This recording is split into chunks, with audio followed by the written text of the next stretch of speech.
trap I see a lot of guys fall into is this idea of like fixating on an ex, and I suppose there's different reasons for it, whether it's because of a lack of options, whether it's because of being emotionally connected to that person, which, let's be completely frank, is completely understandable and completely normal.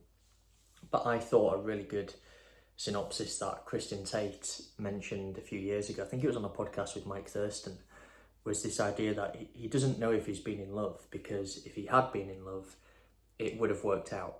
And I think you've got to look at that and say, actually, yeah, if things would have worked out, this idea of love, you would still be with what is now your ex-partner. And to me, this idea of love, I think people just assume it's all positive, it's all singing and dancing, it's flowers, it's walks out together, it's all of this romantic imagery, right?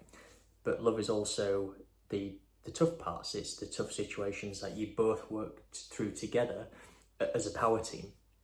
That's the whole idea of a relationship, and I think people miss that. The other perspective you have to take into account is, ultimately, if you just sit and dwell on an ex, life is still going to continue with or without that person.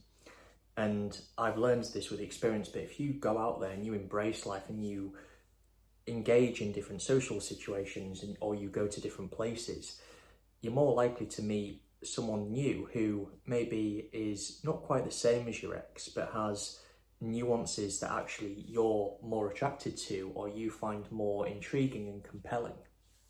And in doing that, you're more likely to get over that previous person who, quite frankly, doesn't care about you anymore because they've moved on. They're probably with somebody else right now.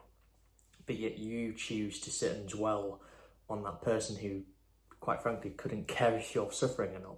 I see this with guys all the time. It's kind of become a bit of a joke in the gym, the guy with his hoodie up and being all depressed, and it's like, that's not a way to live in the slightest.